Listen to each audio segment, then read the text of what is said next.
नमस्कार। आज हम एक बहुत ही खास सफर पर निकलने वाले हैं।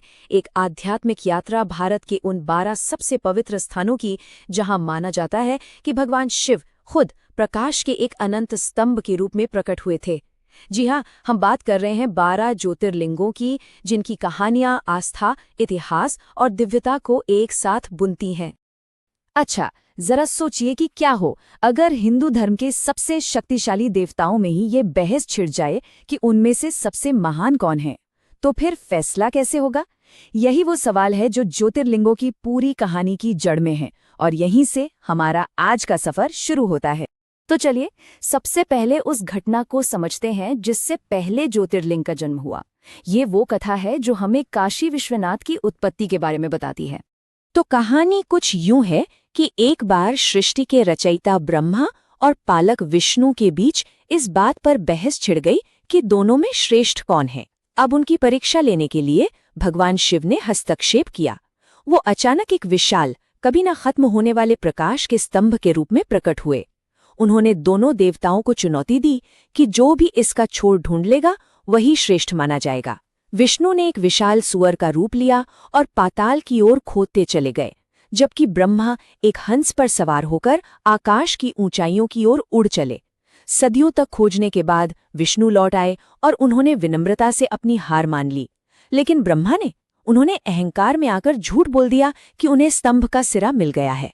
बस इसी बात से भगवान शिव क्रोधित हो गए। उन्होंने ब्रह्मा को दंडित किया और विष्णु की सच्चाई की तारीफ की, और वही दिव्य प्रकाश स्तंभ पहला ज्योतिर्लिंग कहलाया। तो ज्योतिर्लिंग का मतलब क्या हुआ? इसका सीधा सा मतलब है प्रकाश का प्रतीक।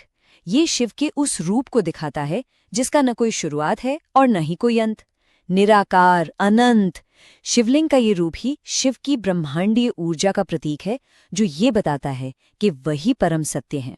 चलिए अब कहानी में थोड़ा और आगे बढ़ते हैं और देखते हैं कि कैसे देवताओं के आपसी झगड़ों और श्रापों ने भी कुछ और ज्योतिर्लिंगों को जन्म दिया। यहाँ पर दो बड़ी दिलचस्प कहानियां हैं। पहली है सोमनाथ की। यहाँ चंद्रदेव को उनके ससुर दक्ष प्रजापति ने श्राप दिया था। पता है क्यों? क्योंकि चंद्रदेव अपनी 27 पत्नियों में से सिर्फ एक, रोहिणी को ही ज्यादा प्यार करते थे। इस भेदभाव से दक्ष इतने नाराज हुए कि उन्होंने चंद्रमा को धीरे धीरे खत्म हो जाने का श्राप दे दिया। इसी श्राप से बचने के लिए चंद्रदेव ने भगवान शिव की पूजा की। और दूसरी कहानी है मल्लिकार्जुन की, जो शिव के बेटों गणेश और कार्तिकेय के बीच इस बात को लेकर हुई कि पहले शादी कौन करेगा, और इसी बात ने एक पारिवारिक झगड़े को जन्म दिया। अब उन कथाओं की ओर चलते हैं जहां भगवान शिव अपने भक्तों की रक्षा के लिए और बड़े बड़े शक्तिशाली राक्षसों का सर्वनाश करने के लिए प्रकट हुए। ये कहानियां शिव के रक्षक रूप को दिखाती हैं। जैसे महाकालेश्वर में उन्होंने अपने एक भक्त की प्रार्थना सुनी और सिर्फ एक जोरदार हुंकार से प्रकट होकर दूषण नाम के राक्षस को वहीं भस्म कर दिया। ठीक वैसे ही भीम शंकर में उन्होंने धर्म की रक्षा के लिए कुंभकर्ण के बेटे अत्याचारी राक्षस भीम का संहार किया। और हाँ, मध्य प्रदेश में ही एक और ज्योतिर्लिंग है, ओंकारेश्वर। वहां भी शिव ने राजा मानधाता की भक्ति से खुश होकर देवताओं की प्रार्थना पर दुष्ट राक्षसों का नाश किया था। ज्योतिर्लिंगों की जड़ें सिर्फ पौराणिक कथाओं तक ही नहीं है, बल्कि ये हमारे महान महाकाव्यों रामायण और महाभारत से भी बहुत गहराई से जुड़ी हुई हैं। महाभारत का वो विनाशकारी युद्ध, उसके बाद पांडव अपने ही रिश्तेदारों की हत्या के पाप के बोझ से दबे हुए थे। वो मोक्ष के लिए भगवान शिव से माफी मांगने निकले, पर शिव उनसे मिलना ही नहीं चाहते थे। उनसे बचने के लिए शिव ने एक बैल का रूप धारण किया और जमीन में समाने लगे। बाद में उसी बैल के शरीर के हिस्से अलग अलग जगहों पर प्रकट हुए, और जिस जगह पर उसका कुबड़ प्रकट हुआ वही आज पवित्र केदारनाथ के रूप में पूजा जाता है। और केदारनाथ की ये तीर्थयात्रा कोई आसान नहीं है। ये मंदिर हिमालय में लगभग 12,000 फीट की ऊंचाई पर है। आप सोच सकते हैं, ये भक्तों के विश्वास और उनके दृढ़ संकल्प की एक सच्ची परीक्षा है। ठीक इसी तरह रामायण में भी एक गहरा नाता है। लंका में रावण का वध करने के बाद भगवान राम पर ब्रह्म हत्या का पाप लगा, जो एक ब्राह्मण की हत्या का सबसे बड़ा पाप माना जाता है। इस पाप से खुद को मुक्त करने के लिए उन्होंने रामेश्वरम के तट पर एक शिवलिंग की स्थापना की और शिव की पूजा की। ये दिखाता है कि महाकाव्यों के महान नायक भी माफी के लिए शिव की ही शरण में आते थे। अब तक हमने देवताओं और राक्षसों की बात की, पर अब उन कहानियों की तरफ चलते हैं जहां इंसानी भक्तों के अटूट विश्वास ने भगवान शिव को एक ज्योतिर्लिंग के रूप में वहीं बस जाने के लिए मजबूर कर दिया। ये कहानियां आम इंसानों की भक्ति की असाधारण शक्ति को दिखाती हैं। त्र्यंबकेश्वर में ऋषि गौतम की तपस्या इतनी तीव्र थी कि उन्होंने गंगा नदी को धरती पर आने के लिए मजबूर कर दिया। वैद्यनाथ की कहानी रावण की भक्ति से जुड़ी है, जो इतनी शक्तिशाली थी कि उसे रोकने के लिए खुद विष्णु को बीच में आना पड़ा।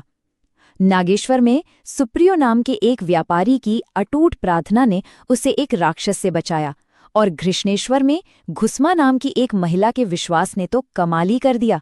उसके अटूट विश्वास ने शिव को इतना प्रसन्न किया कि उन्होंने उसके मरे हुए बेटे को फिर से जिंदा कर दिया। तो ये जो 12 स्थल है, ये सिर्फ मंदिर नहीं है, ये तो पूरे भारत में फैले एक आध्यात्मिक नक्शे की तरह हैं, एक पवित्र यात्रा का प्रतीक। और ऐसा कहा जाता है, एक गहरी मान्यता है कि इन ज्योतिर्लिंगों के दर्शन करने या सिर्फ इनकी कथा सुनने भर से ही अनगिनत जन्मों के पाप धुल जाते हैं और इंसान भगवान शिव की कृपा पा लेता है। तो आइए अंत में इन सभी 12 पवित्र ज्योतिर्लिंगों के नाम एक बार फिर से दोहराते हैं। गुजरात में सोमनाथ, आंध्र प्रदेश में मल्लिकार्जुन, मध्य प्रदेश में महाकालेश्वर और ओंकारेश्वर, उत्तराखंड में केदारनाथ, महाराष्ट्र में भीमाशंकर, उत्तर प्रदेश में काशी विश्वनाथ, महाराष्ट्र में त्र्यंबकेश्वर, झारखंड में वैद्यनाथ, फिर से महाराष्ट्र में नागेश्वर, तमिलनाडु में रामेश्वरम और आखिर में महाराष्ट्र में ही घृष्णेश्वर। तो ये कथाएं सिर्फ पौराणिक कहानियां नहीं हैं, ये भारत के भूगोल, लोगों के विश्वास और इतिहास को एक ही धागे में पिरोती हैं। और ये सब हमें एक गहरे सवाल पर सोचने के लिए मजबूर करता है। किसी यात्रा के लिए एक पवित्र मंजिल होने का असल में क्या मतलब है? शायद ये सिर्फ किसी जगह पर पहुंचना नहीं है, बल्कि उस यात्रा के जरिए अपने अंदर के आध्यात्मिक केंद्र को खोजना है।